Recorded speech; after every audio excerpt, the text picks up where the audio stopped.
All right, welcome in hockey fans to another episode of the Pro Hockey West Report. Scott Strandy with you tonight from Denver, Colorado. Stephen Marsh in my upper right from Las Vegas, Nevada. I'm not going to tell you where he's at. He's in Las Vegas, Nevada. Nick Maxon joining us from Minneapolis or Apple Valley, Minnesota. And am I close? It's close enough. Okay. So anyway, it's time to talk hockey. It's professional hockey time. I guess we call preseason games professional hockey. I'm a little bit nervous about that. I attended one myself on Sunday night, and as much as I said last week, guys, after the rookie faceoff that the NCAA was catching the AHL, it's clear in my mind, at least, that the AHL is not catching the NHL. I mean, there is a big discrepancy. I saw it again watching Vegas split squad with a split squad from Colorado, and if you think winning a Stanley Cup championship does not pump up your chest, let's say, just ask JT Compher because he walked down the line, the goal line, and rifled a shot past the goaltender's ear. Nobody in the AHL is doing that. I'm sorry. It's just too much. But it's great to have the game back. It's great to be unrestricted.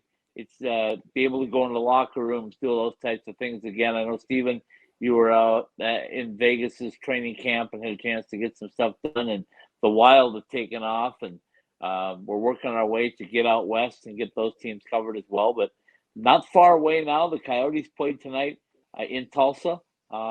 Foreshadowing, will that one day be their home? We don't know.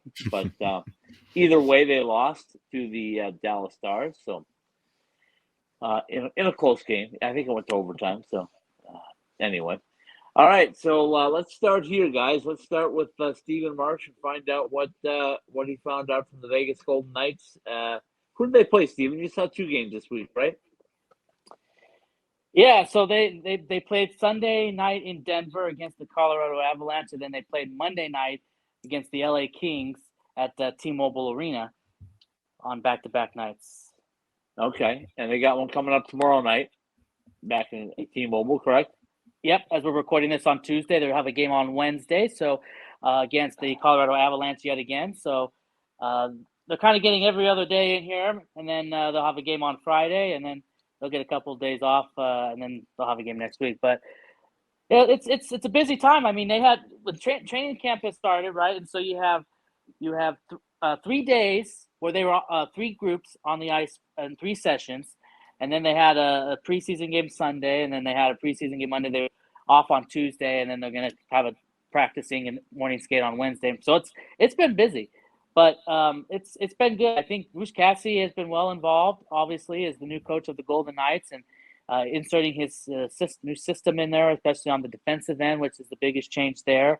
And there's, I mean, you have players like Brendan Brisson, Caden Korzak, Paul Cotter, all trying to, impress, and so we're seeing some of that. But so my question to you is. Last year it was salary cap jail for the Golden Knights. This year, because of some injuries and some trades and different things, not so much salary cap jail anymore, or is it still a problem? Well, I'm sure it's still a problem. The big thing right now is the Nick Hague situation.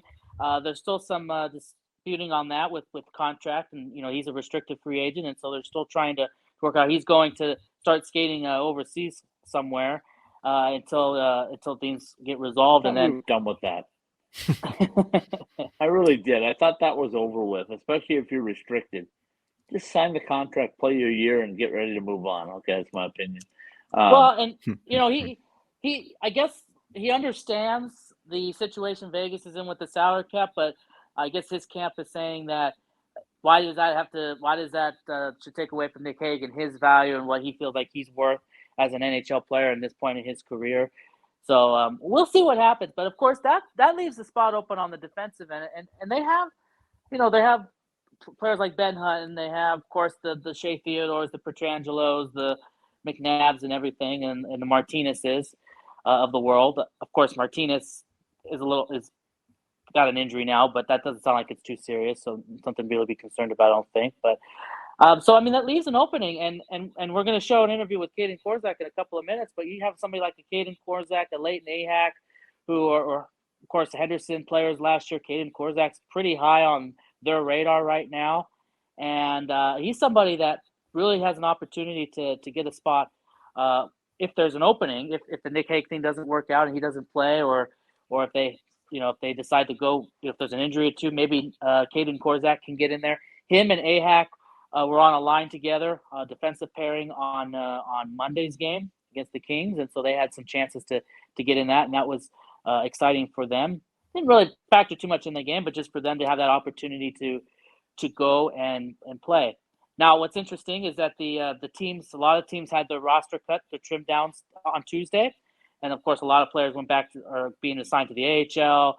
For their camps to start up, or they're going back to their junior teams, so the Golden Knights had theirs trimmed down, and Korzak and Ahak were not among those being cut down as of yet. So they're going to get some more looks in the preseason for the Golden Knights in camp before decisions are made there. So that's got to be a positive thing, that they're not among the group going down to Henderson as of yet.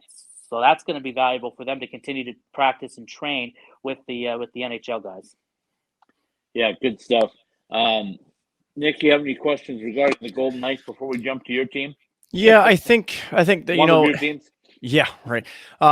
Steven, I think there's a lot to be said about the Golden Knights, and this is kind of a piggyback off of Scott's question about the salary cap jail per se.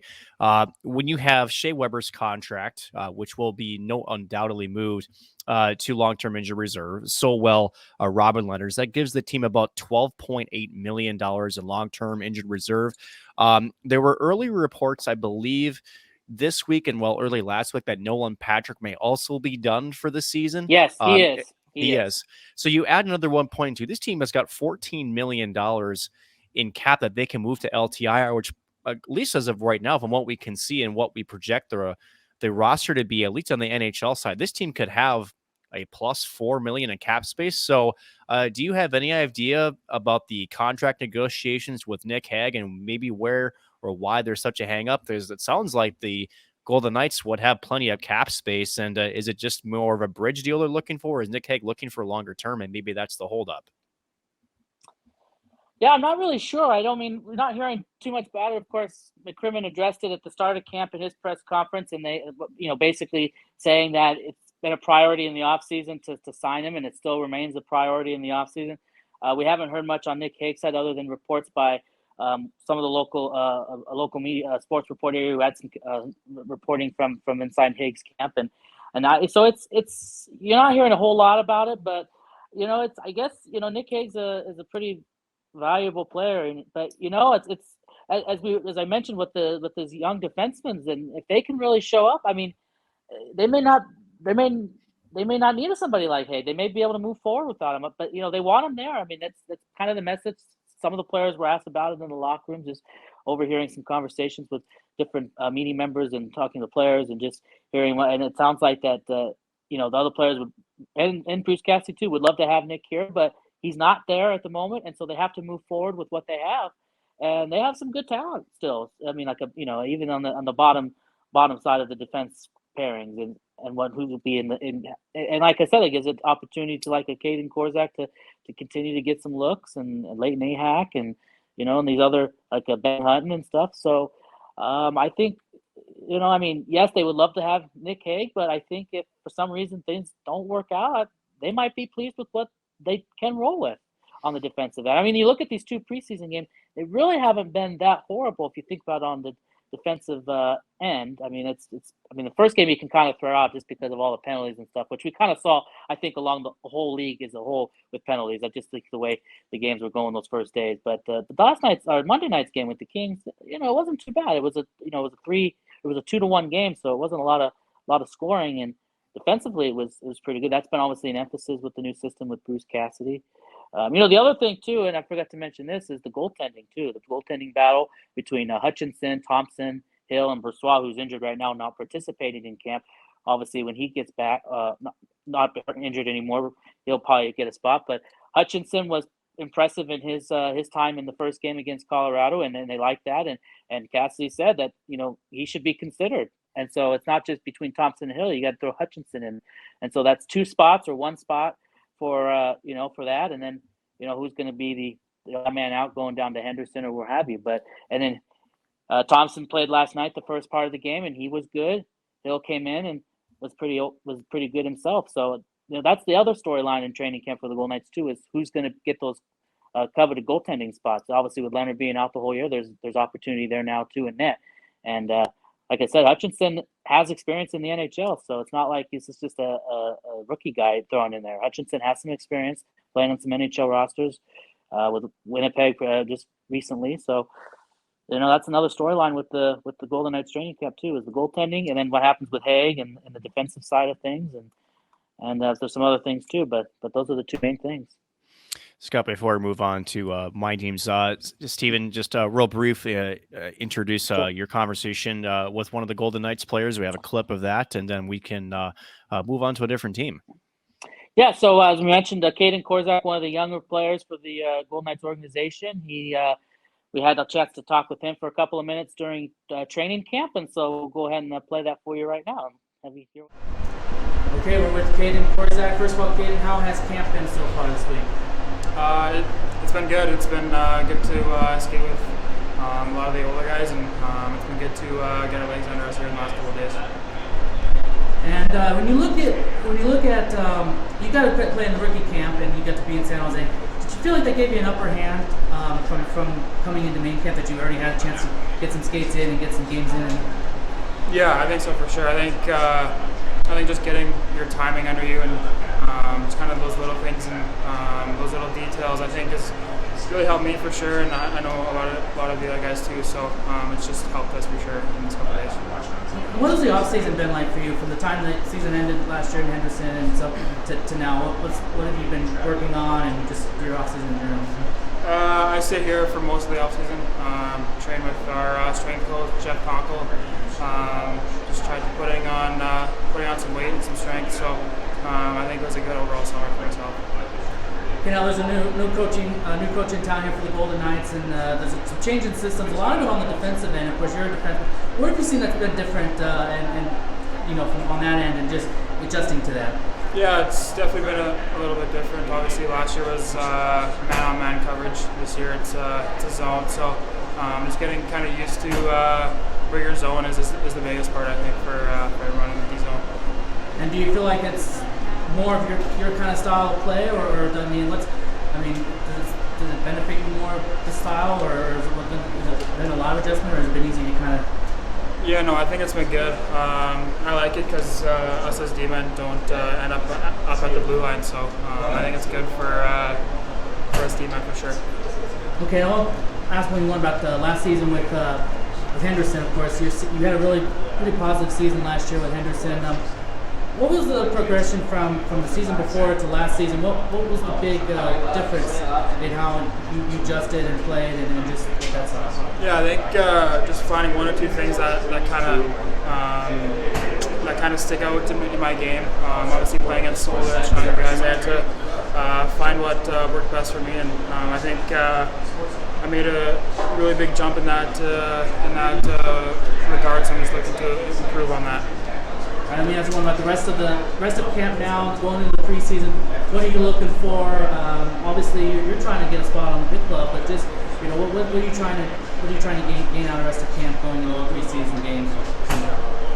Yeah, I'm just gonna do what I can. Obviously, not do too much. I'm here for a reason, and just gotta stick to my games. Cool. Caden, appreciate the time. Thanks. All right, well, that was Caden Korzak, and as we've talked about, I think it's an real opportunity for him, and I think what was interesting about the interview. One quick thing about it is I asked him specifically about the new systems that he's learning with Bruce Cassidy, because a lot of the changes is on the defensive side, which of course is his position, and he said it benefits his game a little bit better that way. So he's kind of excited for this new style of defensive play and stuff, and so it gives Korzak more of an opportunity, because it is more of what he likes, that kind of style of play. So we'll look forward to see how that progresses towards the rest of the preseason. All right, Nick, take it away. Who you got first?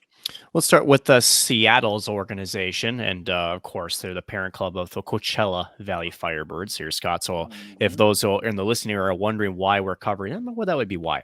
A pretty good first opening game against the Edmonton Oilers. Now, granted, you talk about why NHL preseason is, a giant smoke and mirrors type thing, right, Scott? This is why. When you don't have players like, say, Connor McDavid in your lineup, things can be a little one-side tilted, right? But a lot of things positive for Seattle. How about the play of Matty Beniers? So holy buckets. For those who were thinking, is he going to be as good as advertised and how well he's to play with some better talent? I don't think, at least in one game, of course, a small sample size, but I think he's giving us a glimpse of what Seattle might see on the offensive end.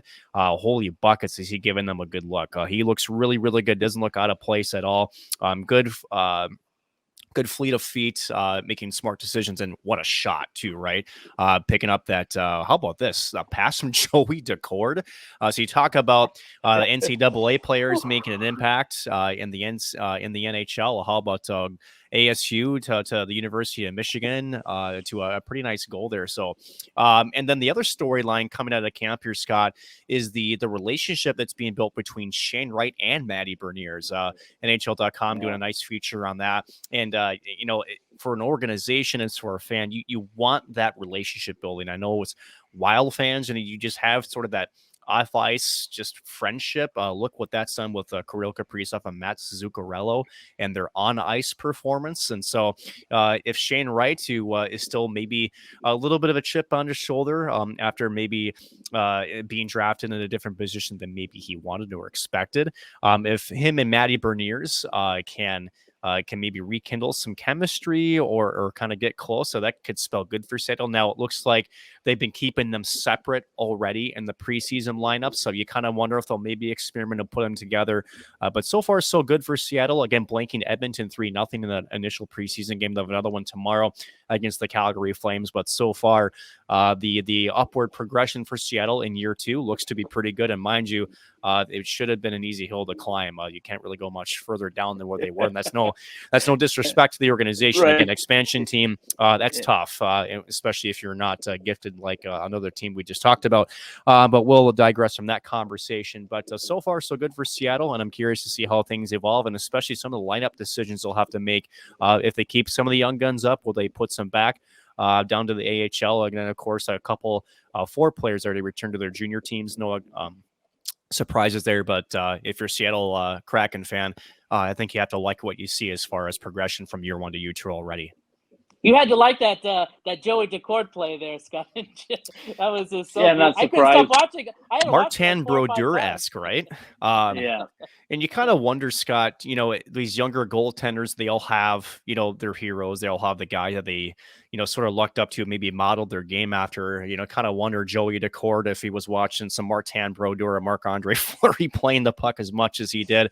And granted, that's a heck of a skill play, not only to get it up in the air, but to put it on the tape of Matty Beniers, again, in stride. I think for the casual fan, very difficult to describe how difficult that play is for a goaltender. And not only was there traffic around him 1 inch to the left or right, then maybe that puck deflects and maybe that's in the back of his own net. So pretty fun, especially in a preseason game. Why not maybe take a chance and maybe, show the coaching staff you have a little bit of flair for the offense. And hey, for some opposing teams, that's something to think about too. That's a little seed that you have to be worried is if you got to make quick line changes on the defensive end because they can sneak behind you. And I know Seattle wants to get more offense. They were bottom 10 in the NHL in goal production last year, looking to rise that. That's one way to do it. Get your goaltender involved.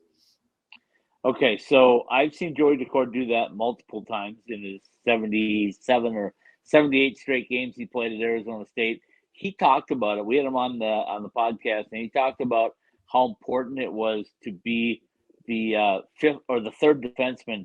So it would be a pass from him to one D to the other D, and they're out of the zone a lot of the time. He fashions himself in that. I don't know how many people know this, but his dad runs a goaltender school academy up in New England in the Boston area. So he gets a lot of time to practice stuff. I asked him, I said, is that something you've always done? He goes, yeah. He said, I pretty much played with the puck with my sticks growing up and learned how to do that type of thing.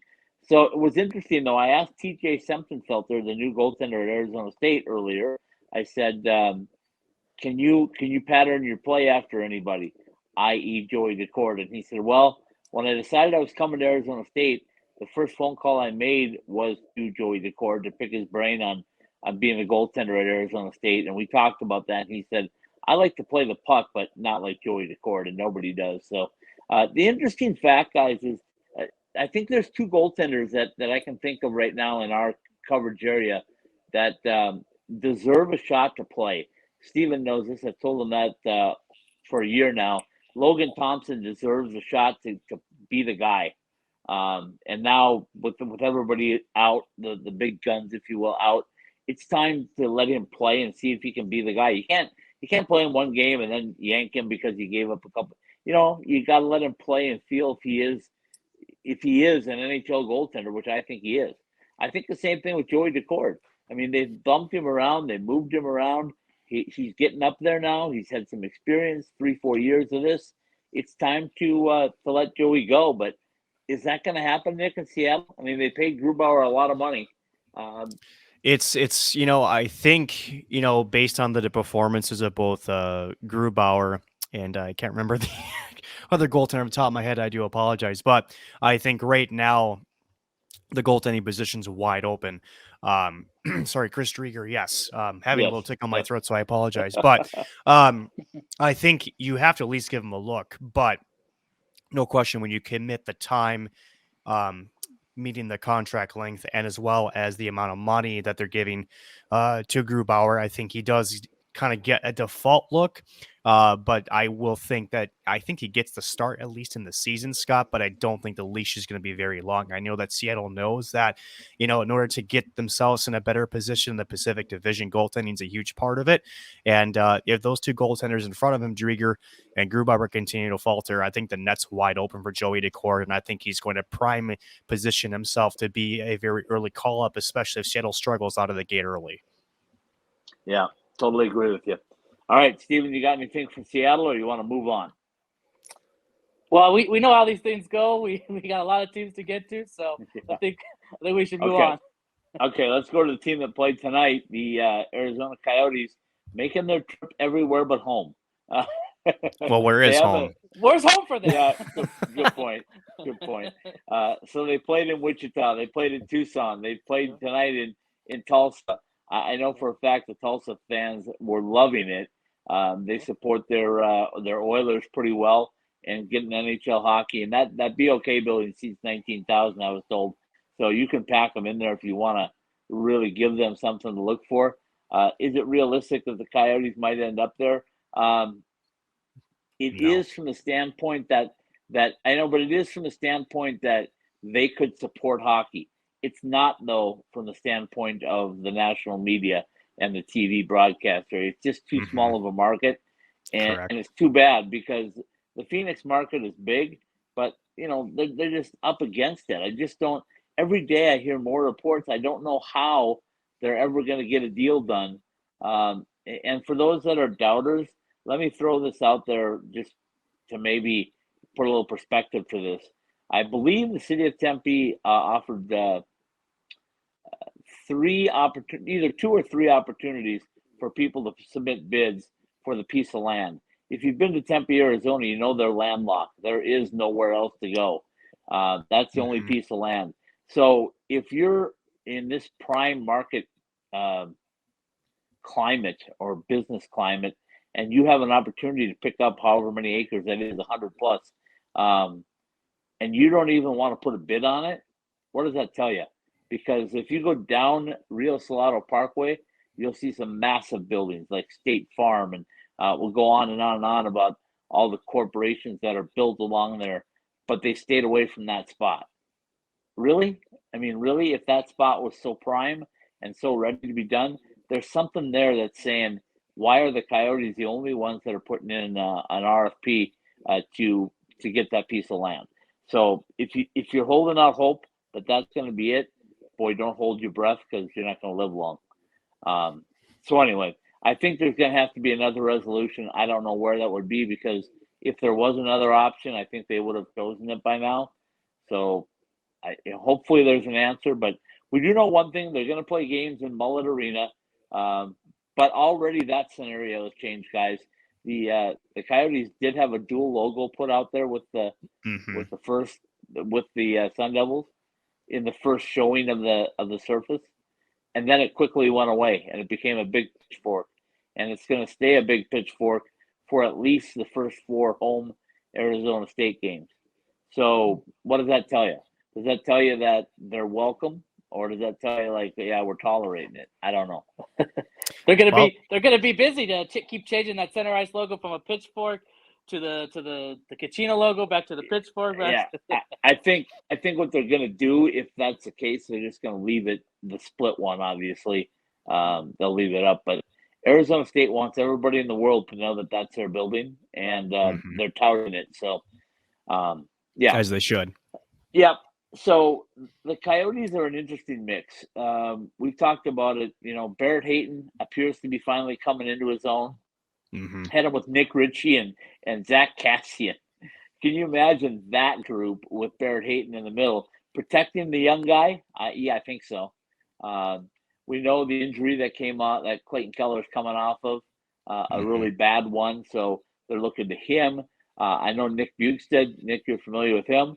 Yes. He's looking to have a bright spot and a permanent spot in that roster. Where they go from there, I don't know. They've got Liam O'Brien up again on the roster, and I don't know. Liam's had his chances so many times and just hasn't seemed to grasp it and run with it. Their young guys are so young that they're not even old enough to play in the AHL. So for their development, is it best to send them back to juniors? I think for most of them, that's where they're going to end up. That's where Connor Geekie went back to the juniors. Yep, he did, and he played a lot in the rookie faceoff. And Jacob Chychrun's still the talk of, do they trade him? Do they try to get some more pieces for him? The rumor that's been out for a while now is before the season, he may be traded to Toronto, and part of the package would bring back Matthew Knies, another Arizona product that could maybe help them draw. In Arizona, we'll see. I don't know that would ever happen, but that's been one of the rumors. Defensively, they've got guys, but they don't have stars. Jacob Chychrun and Shane Gostisbehere, the only real stars on that defensive core. So what does that tell you down the stretch? Either these guys are going to have to mature quickly, or they're going to be looking at some rough times, I think, in Coyote land as far as keeping the puck out of the net. Well, the Coyotes had a star, but now he's with Vegas, Phil Kessel.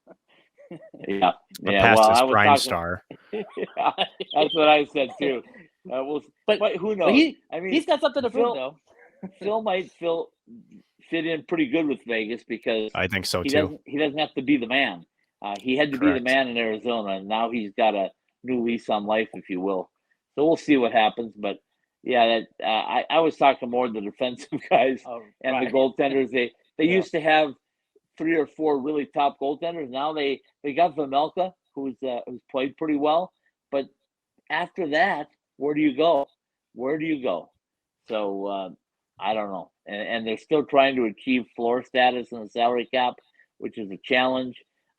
We know about their situation as far as what they can bring in revenue, and I don't know. It's just it's a tough situation. I feel real bad for my good friend Steve Potvin, who's down at Tucson with the AHL team, and what do you do, right? What do you do?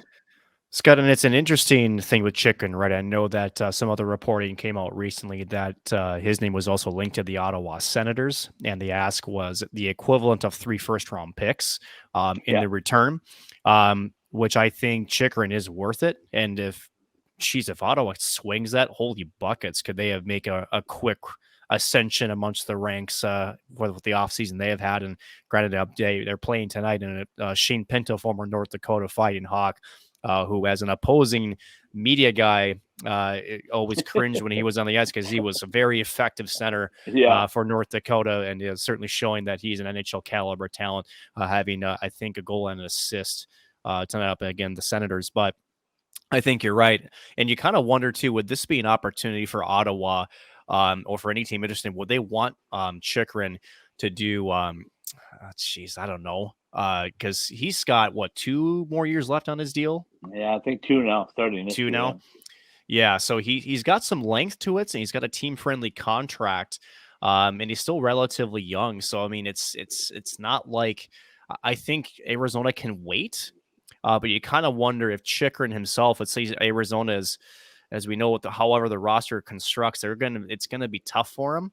You kind of wonder how the players will react to playing in Mullet Arena. Will that have any effect on their win-loss record? But you kind of wonder if Chikrin at some point turns up the heat on the Arizona staff to get a deal done. I kind of feel like that might happen, considering that he was asked point blank about the trade rumors this past weekend, and he flat out just said, yeah.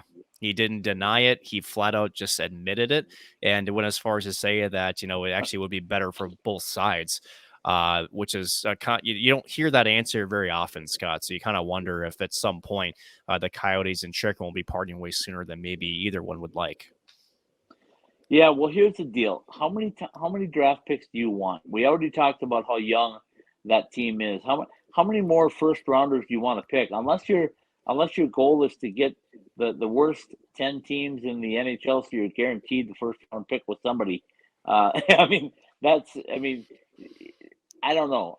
You can't keep bringing in young guys over and over and over again. At some point, you got to say, right, okay, we've got a core, and now we want Mhm. to build and go forward.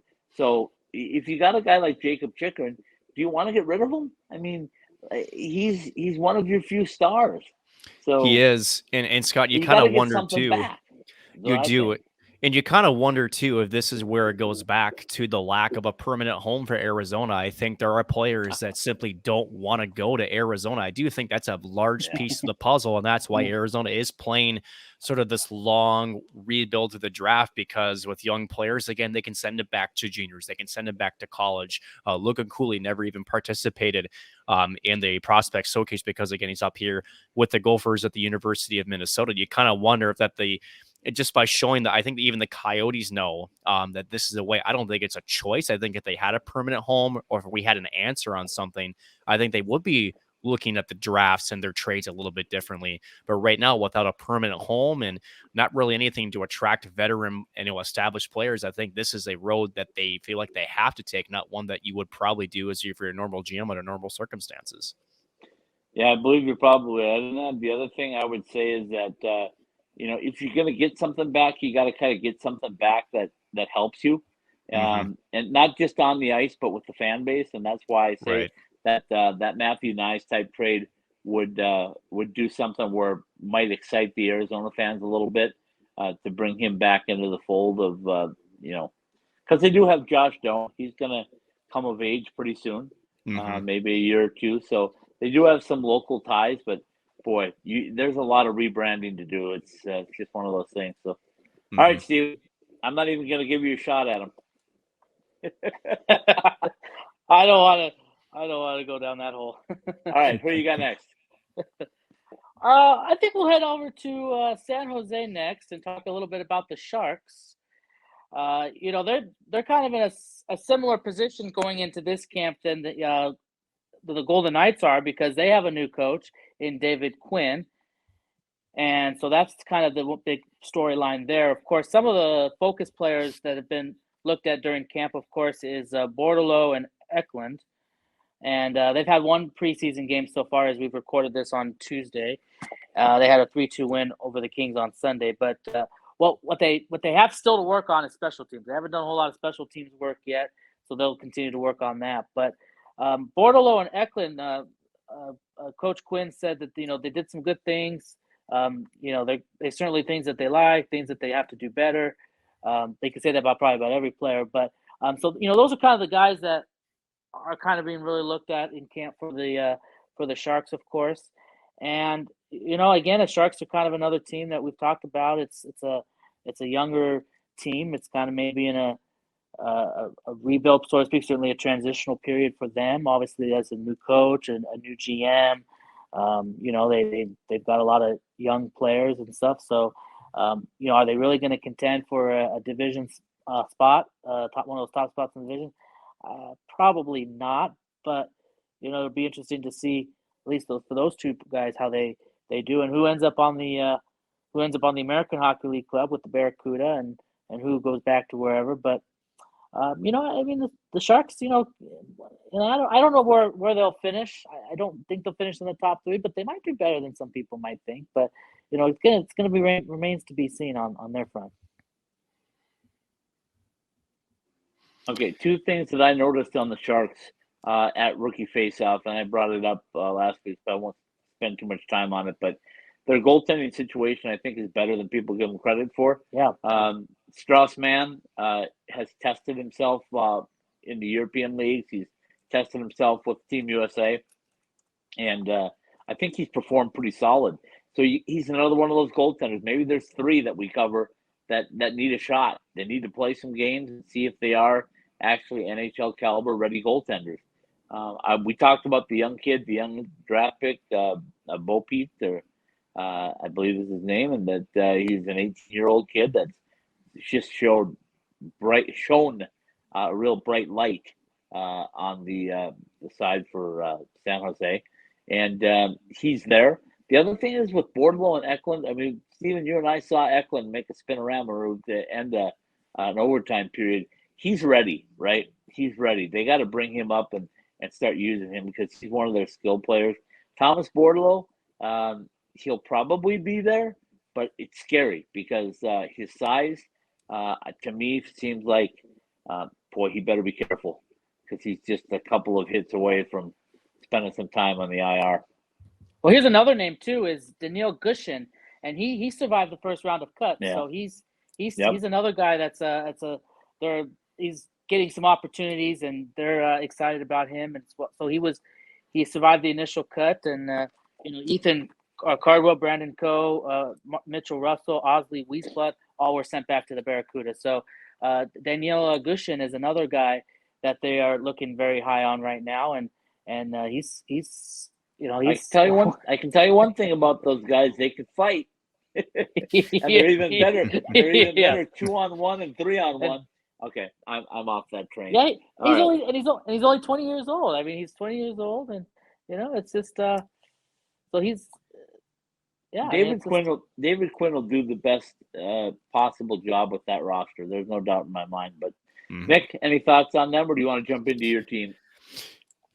As I mentioned before, the last couple of weeks, San Jose is a curious test for me. I know that there are some bright spots to their roster. I just don't think there's enough of them to push in a Pacific Division, and to a team that I will talk lastly. They again showed why I have them so high in the Pacific Division, and why some others are probably going to be playing the waiting game a little bit, just because they simply just don't have the depth of talent that some others have in this division. So it'll be curious to see how, like you said, David Quinn, who's a fantastic coach, is a great human being as well, does with this roster. I'm even more curious for first year GM Mike Greer, how he responds to the success, or maybe the lack of success the Sharks do show, and what sort of moves might he make at the trade deadline, if they are maybe maybe overperforming, or if they are maybe a bit further in the pack like I predict that they will be. What sort of moves might he make to try to maybe gather some draft capital, or maybe try to make a trade to try to bolster for future rosters? So there's some stuff there, but again, as the team wise, I don't expect them to make it too much noise. We'll put it to that way. I like that term. And we've talked about this before, and we've talked about this with David Quinn before, is that he has a lot of experience coaching and helping younger players, and some of the experiences that he's had in the coaching ranks. So I think that's a good opportunity for him, because a lot of these players are still going to be pretty. I mean, there's still the Tomas Hertls and everything of the world, but there's a lot of young guys that are in this team, and so he knows how to kind of handle that. So I think that can be a beneficial thing too. 100%. All right, Nick, take it away. Let's go to Anaheim. Anaheim is in a sort of similar boat, I think, to San Jose, except the one different spot is Anaheim is a little bit more high-end talent that's coming in on the youth side than, say, San Jose does.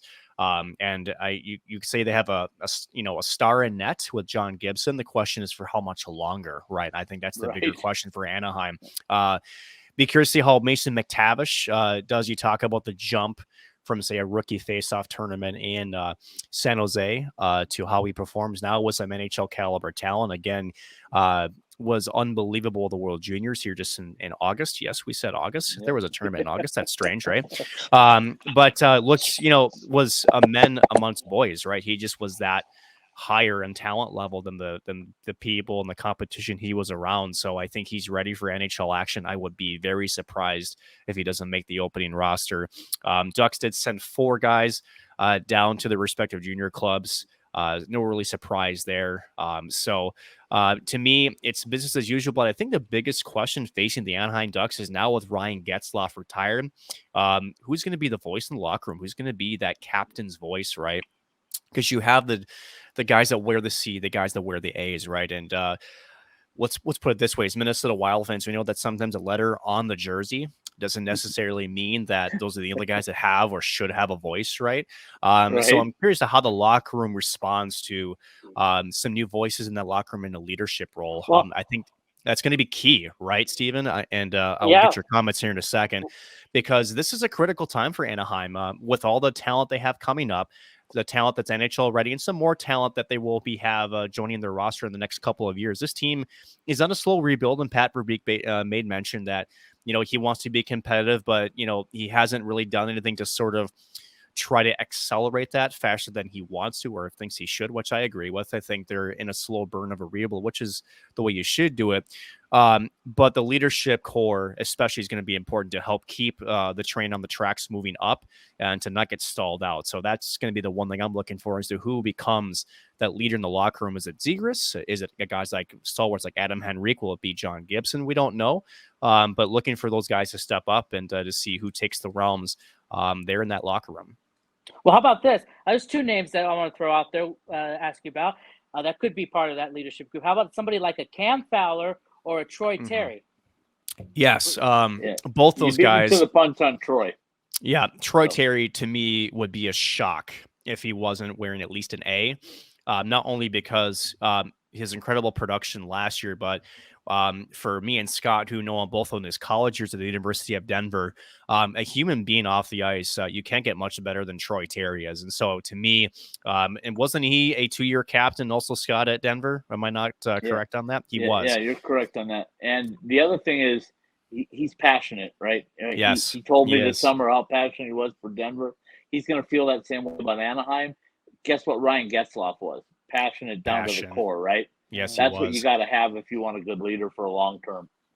Yeah, so he would be, and Cam Fowler. I think as a person, he's fit for that. Now, as a player, I think he's kind of regressed a little bit. Now, granted, the Ducks defensive core has been kind of plucked here and there with some trades, players leaving, going to cup contenders per se at trade deadlines, but I still feel like they're okay. But Cam Fowler would be another young person, but I would look also towards, like I said, Adam Henrique, a more veteran guy that's been around, who had a letter on himself when he was with New Jersey. So there's some options there, but at the end of it, the Ducks young core is going to have to be the one that carries them. But is Cam Fowler really young? I mean, he's 30 years old. I mean, it's hard for me to believe. Isn't that crazy? It's hard for me to believe, because I remember when because I was following the Ducks really closely before Vegas got a team. That was kind of my go-to team. And I just remember when he started in the league, how young he was, and how quickly he kind of got with the Ducks. And then he kind of was under the stewardship of Niedermayer. I remember him living with him for a while he's in his young career, and now he's a veteran of this league. He has a big contract with the Ducks, I think, still. I mean, it's amazing to me that he spent his whole time with the Ducks. And so that's why I think, because you say young, and I say 30, yeah, it's young, but it's not younger so than me. young. Maybe that's what I meant. I don't know. It's way not younger so than me. Right. It's not so young. I mean, in NHL, I know, isn't that crazy? It's crazy to me to think about. So I mean, but you're right. I mean, maybe he has regressed. I think he's had some injury issues too. But he has. Yeah. I mean, 2010 he was drafted by the Ducks, and now here we are 11 years later. So the time goes by. And real quick, Scott, because I know that time was always against us, and you kind of wonder if Cam Fowler will be almost kind of leaned upon, especially with John Klingberg coming into the mix. Now, I say that because John Klingberg's exit out of Dallas wasn't necessarily clean. Nope. So you kind of wonder if there's maybe some keen eyes onto John Klingberg, not because of what he does on the ice. There's no question what he can do as far as production from his defensive position against opponents. But you kind of wonder too if there's maybe a bit of fears of distraction there too. You would think that Cam Pollard might be just the leader of the defensive core. I would easily put him there, but that's going to be something to watch too, is how John Klingberg can kind of put the Dallas Stars in a review mirror and just solely focus on his career now with Anaheim. Yeah, totally agree with you. I think that's all good topics, all good discussion. We could go on for hours about it. Good. But, I think if Troy Terry, like you said, Nick, doesn't have a letter on of some sort, that they're making a mistake just from his passion. He's shown it now on the ice. He's coming into his own. He's comfortable in his own skin, and that's a big thing. So we'll see. Obviously, that would be a good tie for us because I'm right here. So I can't argue that. He doesn't live too far from me. Him and Logan O'Connor, Cheryl Wall, as a matter of fact. So anyway, home of the champion Denver University Pioneers. Yeah, and the Avalanche. Let's not forget about them. So let's just go to the Avalanche right now. Okay, so as Nick was talking about the surprise on one end of the San Jose Sharks, I'm going to tell you the surprise on the other end, which is the Colorado Avalanche. They've played hardly anybody this preseason. None of the stars have really played. I did watch Evan Rodriguez, who I think is a great pickup for them. He was out there with JT Compher. He was out there with who am I thinking about? Now I'm having that issue, Nick. Where's number 11? Just came in last year. They kept him around. Anyway, it'll come to me. So now you're killing me on that one too. Goodness, let me take a peek. They just picked him late in the trade deadline era last year. They got him just at the Andrew Cogliano. Cogliano. Okay. Oh yeah, it's Cogliano. Yeah. So Cogliano and JT Compher and Evan Rodriguez were pretty solid. I know they were playing against some weaker guys from the Golden Knights. They didn't have their top lineup there, but they were pretty dominant. I joked today with Carter Mazer at Denver. I said I watched JT Compher, as I told you at the beginning of the show, just walk down the goal line and fire one right past. And it was like he was telling the world that I can score on anybody. And that confidence wasn't there last year, but it is when you got a cup at your house.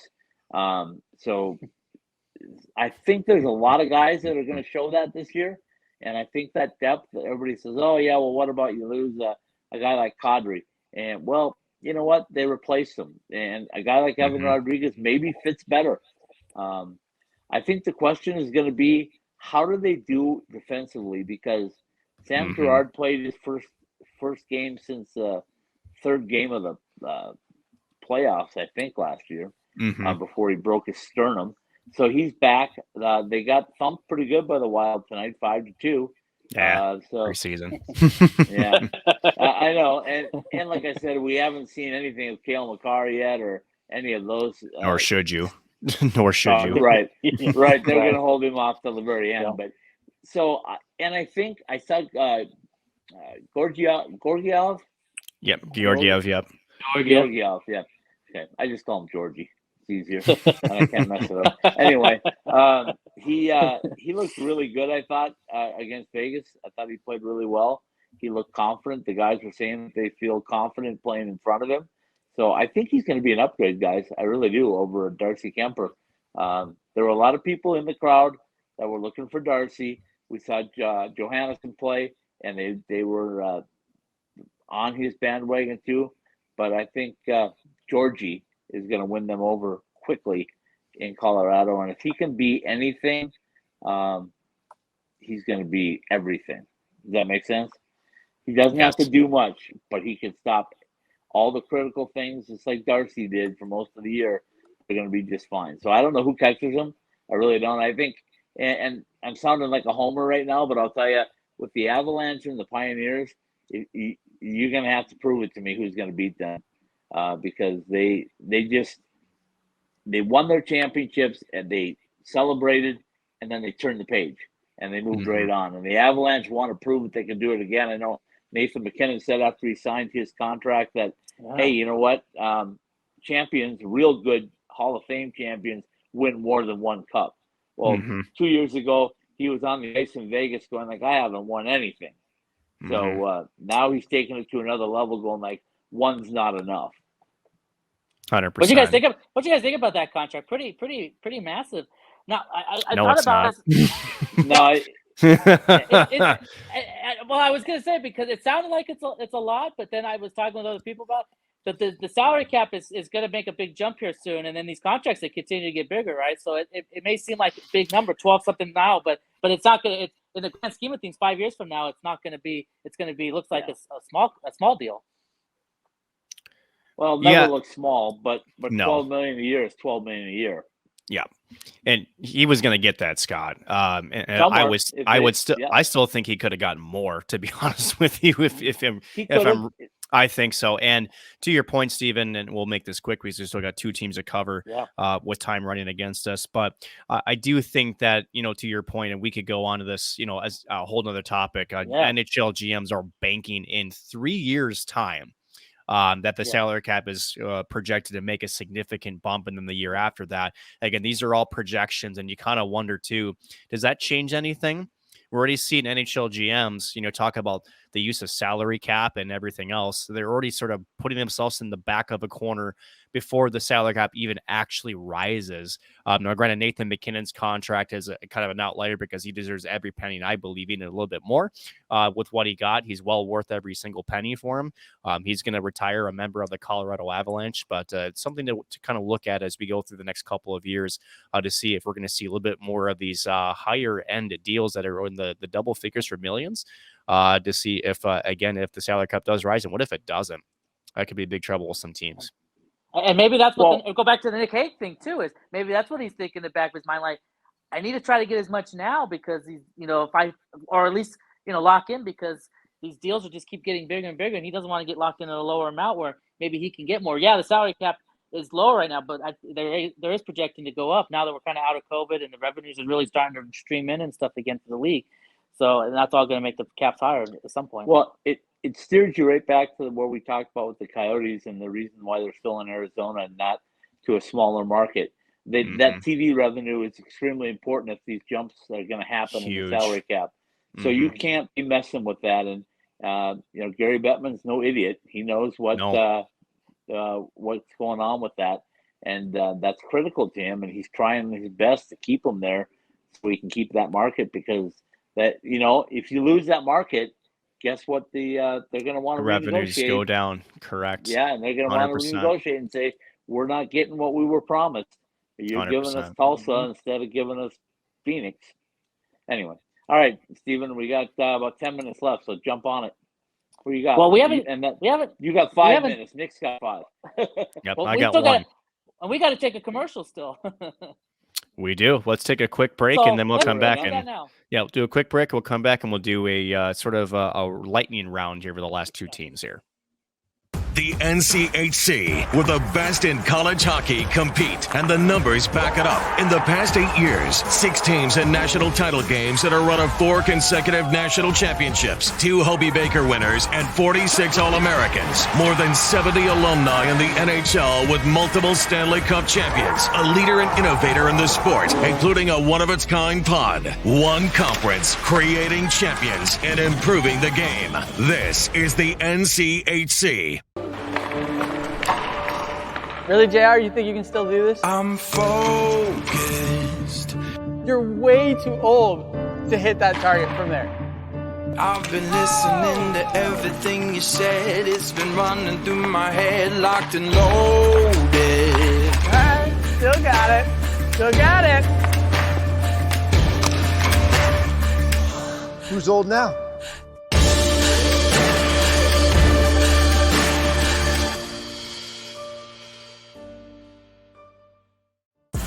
More than 140 live games from the nation's best college hockey conference. Ready for you wherever you are, however you want to watch. Your favorite team is on NCHC.TV. on your phone, tablet, or stream to your TV. Subscribe now to watch the best in college hockey at nchc.tv. If it's NCHC hockey, it's on nchc.tv. Well, we lost All right. Steve. How do we do that every time we come out of a break? I have no idea. He's gone to a black screen. So let's do this, Scott. Since Steven is obviously not with us, let's do just a quick recap of Los Angeles. I don't know if there's really too much to recap here. So it actually is kind of, it makes actually a lot of sense. For Los Angeles, we got their biggest, taste. How about this? You had Kevin Fiala with Adrian Kempe and Anze Kopitar, and and it's nasty, just as advertised.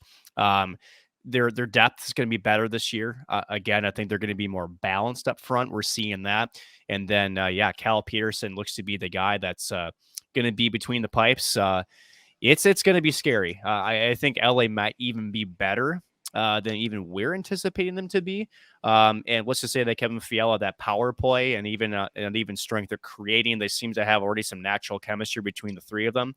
They're going to be a trio to watch here, and their point totals throughout the season. That's going to be one heck of a line there for the Kings. Minnesota is going to miss Kevin Fiala on their team because he's going to be quite. He's going to be quite an impact on the Kings. I mean, he got the goal last night in the preseason game against the Golden Knights, and how about Brandt Clark getting the assist on that goal? We talked about him on a previous show, Mr. Shoot-off, walk-off. He got the assist on that, and he's actually had a couple of assists, I think, in the preseason so far, so good for him. And how about Phoenix Copley for the Kings, too? He's a pretty good – he came in because Cal Peterson was hurt, so he came in earlier than anticipated in Monday's game against the Golden Knights and played pretty well and really prevented the Golden Knights from probably winning the game because the Golden Knights really had some good chances and he kept them from getting it the win for the Golden Knights. So it's he'll probably be in Ontario, but it's a pretty good goalie to have in Ontario. Well, it gives you some confidence too, Scott and Steve, in that say Cal Peterson injury is long-term, which I don't believe there's any reporting to suggest it is. It's more just, precautionary at this point. But, I think so. Say during the season, something does indeed keep Cal Peterson out long-term. You still have Jonathan Quick, no doubt, but it's good to know that you do have a third stringer in Phoenix Copley. Again, the product originally of the Washington Capitals that can come in and they provide you some valuable minutes. So with that being said, Steven, as part of the lightning round, we have one more team left for you. Sure. And I believe this team maybe has some firepower on it. No, does it? maybe just a little bit, but I want to just kind of, there's an article about a first round impression. This is kind of cool because the Edmonton Oilers just played a preseason game in Seattle against the Kraken, which of course we talked about earlier when you were talking about the Kraken. And a guy named Reed Schaefer is from that area. And of course he was just returned back to the Thunderbirds there in the WHL, but he got to play a preseason game for the Oilers. Actually, he's played in the last two games there. And for him, it was kind of exciting for that. He says lots of fun, very exciting. Played two preseason games. It's pretty special. And so, he also had a pretty good. He was in the Young Stars rookie tournament. So he's somebody that is just drafted, I believe, this pretty recently. In fact, let me find the information on him. But so that's kind of a cool little story. And then I want to share this because this is kind of a fun way to end the show. They came out with a list of the most handsome coaches in the NHL, and oh boy, I know you love this, Scott, boy. because you always claim to be the most handsome man in the world, right? Well, I claim to be. Wow, they're throwing bombs out here. Here on the Pro Hockey West Report. Hey, we gotta do this, and we'll give Edmonton some more time on another show. But how about Jay Woodcroft, the most handsome coach in the NHL? So that's pretty exciting. I don't know where this came from, but TMZ or is this New York Post? I mean, he received a 9.18 out of 10. Is this Brooks he added again? Goodness, I don't know. This is a report released, I guess, by gambling.com. How about that? Gambling.com. Oh, great. Probably the same. So there were some odds and then some money on this. Oh, goodness. Yeah. So that's kind of interesting. In fact, if we go to that, anyway, so that was kind of interesting. But Jay Woodcroft, the most handsome coach in the NHL here for 2022. Steven, I'm just Okay. gonna we're gonna end it on Congratulations. this. We're gonna end it on this. Since All right. you brought up the proverbial devil in the room.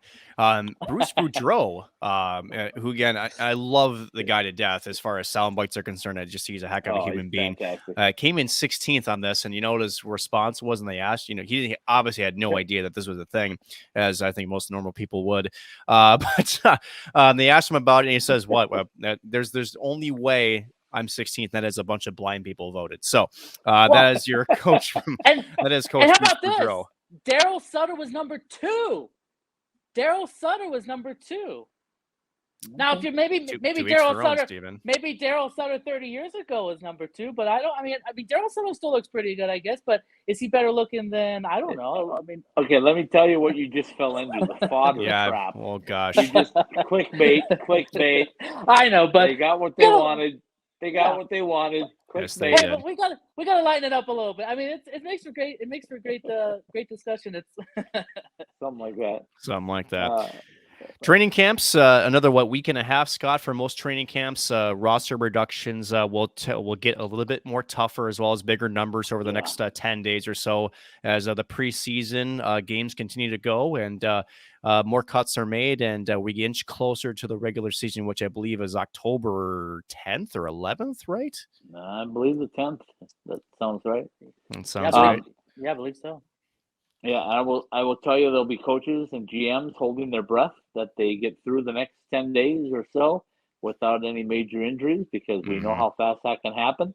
Physical game, it can happen in a Well, heartbeat. and we've seen a few minor ones already. That Yeah. so We it's, have. let's keep our fingers crossed. Okay. Fingers crossed. Well, I don't know what else we can do, guys. We just wore out an hour, so things will be changing quickly, and the format will be the same, but there'll be some additions. Let's just put it that way.